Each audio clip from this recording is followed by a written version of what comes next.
Well, it's been another warm day, hot. It has reached 32 degrees here in Yorkshire today. We are coming to the end now of what has been the UK's fourth heatwave of 2025, and it has been warm. The last 3 days have been very warm. Today has been the hottest for us up here in Yorkshire, and with warm days come warm nights, so thought tonight would be the perfect night to set up a moth trap. The temperature at sunset is going to be 24 degrees, and it is going to be a clear night, so that temperature will drop, but it shouldn't drop below about 17, I'm hoping, and it's going to be pretty humid, pretty warm, so we should get some decent moth activity.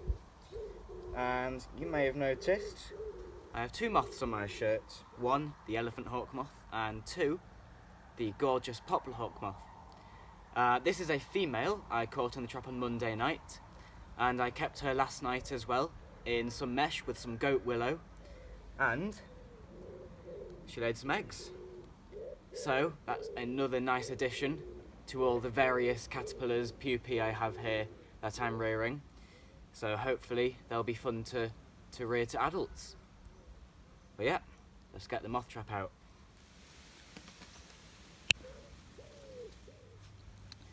Right then, it's the afternoon. Just picked up my AS level results and I'm very pleased. Hopefully I can keep that work up for my A levels next year. So, what better way to celebrate than open up last night's moth trap? And as I mentioned, very warm night. It was clear though, and there was a moon. But there's still some decent species in there, so without further ado, let's take a look at what we've got. Okay, I'm going to start with a species. She's flown off. Absolute no. Right, we're going to try that again. I'm going to pop this in the fridge and get back to it shortly. So, one of the most common moths I will get in the trap at this time of year are common wainscot.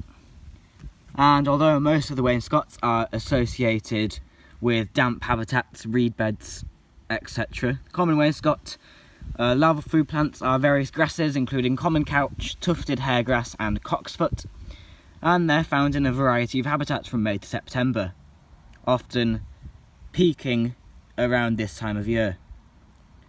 And they're found in a variety of habitats, so they will regularly turn up in gardens, regularly come to light and sugar. And there's actually a mating pair right down here as well.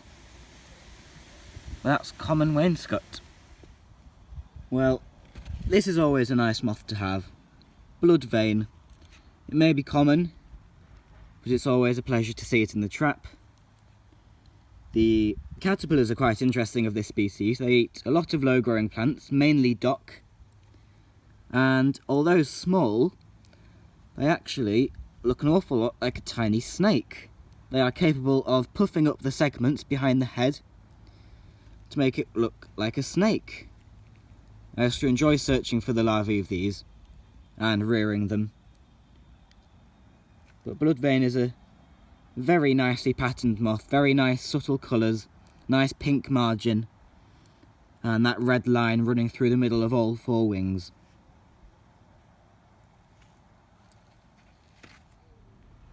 Right, he's gonna go soon, but our next moth is dark swordgrass.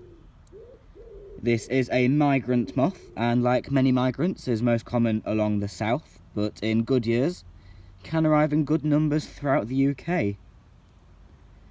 It has been recorded in every month of the year, but it is most frequent from July to October. It's not a particularly colourful moth, but there's a few nice markings, and he's flown away. Right, our next moth is more colourful. This is orange swift. The swift moths are more primitive than a lot of other moths, so they are technically micros, but honorary macros because of their size. But it's a nicely marked moth. The males, as the name suggests, are a lovely warm orange colour with various dark edged white lines. So so that's nice to get. And here we actually have a female orange swift. And you can see the females are a lot less orange than the males. More a sort of light tan colour. Slightly larger, but still with that same pattern of paler edged dark lines across the forewing. We have this gorgeous and very impressive female drinker moth. The drinker is one of my favourite moths. Usually it's the males that I get at the trap, which are a warm reddish brown colour, but the larger females are a paler straw colour. And you can see there are 2 dark lines on the wing and 2 white spots. And she's flown off. It is quite warm today, so a lot of the moths are flying off.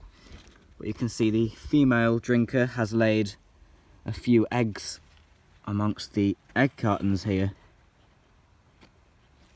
The larvae do overwinter though, at about 3rd instar. And they feed on a variety of grasses, so they're found in many habitats.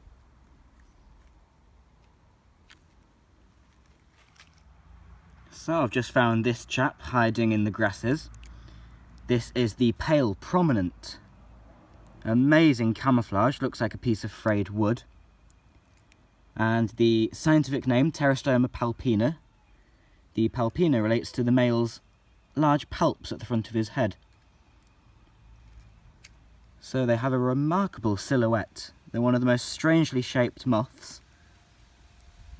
And they are subtly very, very beautiful. No really bright colours on there, but very intricately marked to camouflage with the wood.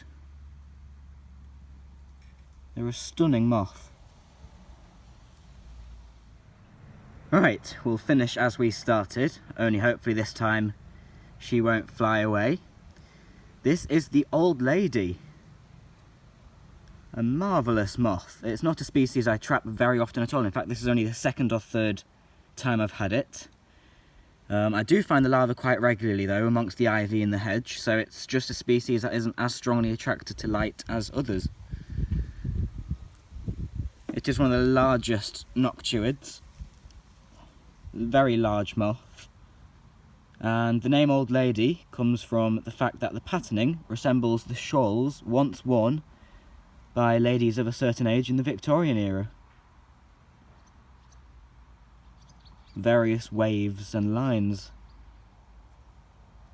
You can see she's immediately warming up her wings, ready to fly off again. Only this time I've been able to say something about her. Definitely love to get this species, but like I said, not something I trap very often at all.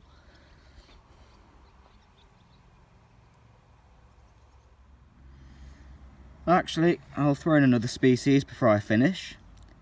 Now, there aren't many green moths in the UK. One of the commonest is the green carpet. The carpet moths earn their name from the patterning, resemblant of old-fashioned carpets. And the green carpet is obviously green. It is fairly common throughout the UK. I do get it fairly regularly. But green moths are particularly colourful. Very beautiful.